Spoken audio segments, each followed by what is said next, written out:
Jonathan y televidentes, son muy buenas noches. Pues le cuento un poquito de cómo se vivió la jornada el día de hoy.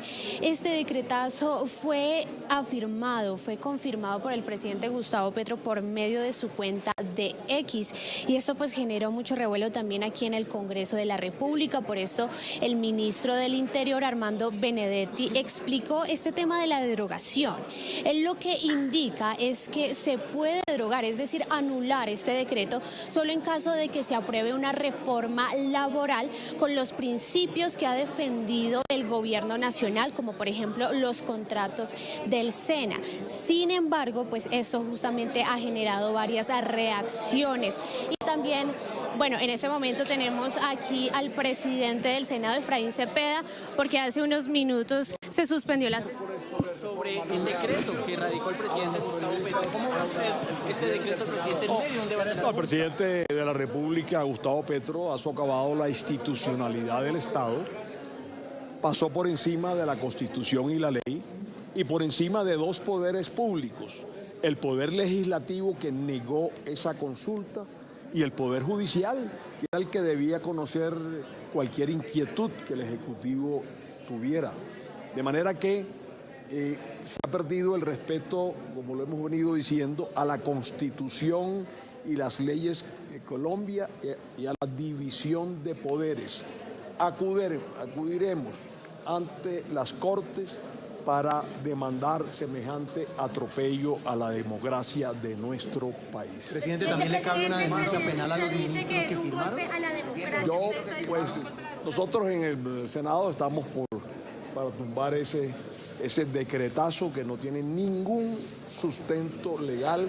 Lo vamos a hacer y yo estoy seguro que las Cortes lo van a decidir prontamente y estoy seguro que la autoridad electoral, sin el lleno de los requisitos legales, porque hay una certificación de que no se aprobó en el Senado, podrá llamar a ningún proceso electoral. Pero la alternativa para derogar ese decreto es la reforma laboral. ¿Cómo ve usted los consensos hoy en reforma laboral que se empezará otra vez? Bueno, la reforma laboral está avanzando bien. En este momento se nombró, a petición de los coordinadores ponentes, una subcomisión que va a trabajar esta noche. Se votó el primer paquete de artículos, ¿no? Y la proposición con que termine el informe de ponencia. Entonces hay unos artículos más polémicos que van a tratar de conciliar esta noche y mañana a las 8 de la mañana estaremos en la plenaria del Senado votando el resto de la reforma. La nueva consulta popular.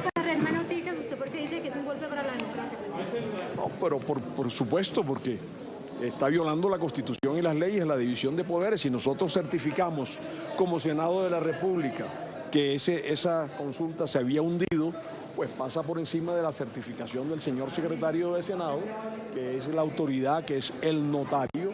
Entonces, por supuesto, pasa por encima. Además, si se tienen inquietudes, si se piensa que algo pasó, debe acudir a la justicia, que es la que debe tomar la determinación. De manera que ha pasado por encima de dos poderes públicos. Eso, yo sí no soy juez para mirar lo de los ministros, pero sí estoy seguro que se cae ese decretazo.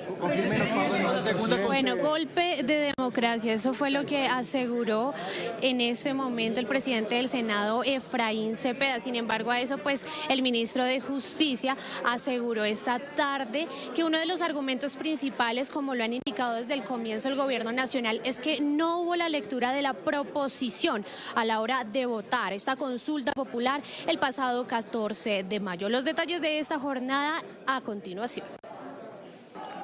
El presidente Gustavo Petro firmó el decreto que convoca a la consulta popular. Se ha propuesto en el mundo. Estoy proponiendo una jornada de 8 horas. Estoy proponiendo que el día se acabe como todo colombiano o colombiana sabe, cuando se oculta el sol. Y el sol se oculta a las 6 de la tarde. El ministro de Justicia explicó el alcance del decreto. Esto significa que el Congreso de la República no se pronunció legítimamente y de acuerdo a la Constitución dentro de los 30 días siguientes a la formulación de la excepción de inconstitucionalidad. No solamente se aplica frente a leyes y que la excepción de inconstitucionalidad no solamente puede ser aplicada por los jueces. El gobierno advirtió que solo se derogará si el Congreso aprueba una reforma laboral alineada con los objetivos del gobierno. Lo que se está mandando es un mensaje de diálogo al Senado de la República, de que se quiere dialogar y por eso se habla de la derogatoria. Básicamente que no se pague por horas de trabajo, también de que sea a partir de las 6, 7 de la noche los pagos de horas extras, lo del SENA, el 100% de los festivos dominicales, entre otros. La firma generó reacciones políticas. El decretazo es la prueba de que Gustavo Petro es un dictador. Es la ruptura del orden constitucional y de la separación de poderes. Y no tiene ninguna fuerza legal. No lo puede hacer sin haber votado el Congreso. Lamentamos que haya roto la institucionalidad, que se haya burlado del Congreso y de la rama judicial, pero eso es responsabilidad de él. La responsabilidad del Congreso es discutir y sacar un proyecto de ley para los colombianos. Por andar en jugaditas antidemocráticas, el senador Efraín Cepeda se consumió el tiempo que tenía, desacata un fallo de tutela, desconoce a la justicia, sino que además pues habilita al presidente para poderlo hacer por decreto. Como quiera que sea, el presidente Gustavo Petro ya ha decretado, porque es el legítimo poderlo hacer cuando el Senado no se pronunció al haber habido una votación que no contó con las garantías. El decreto de la convocatoria se expide para las elecciones del 7 de agosto y ya fue enviado a la Corte Constitucional para su revisión. Si esta noticia le interesó o quiere conocer más, no olvide suscribirse en nuestro canal de YouTube, que es gratis, visitar eltiempo.com o seguirnos en nuestras redes sociales.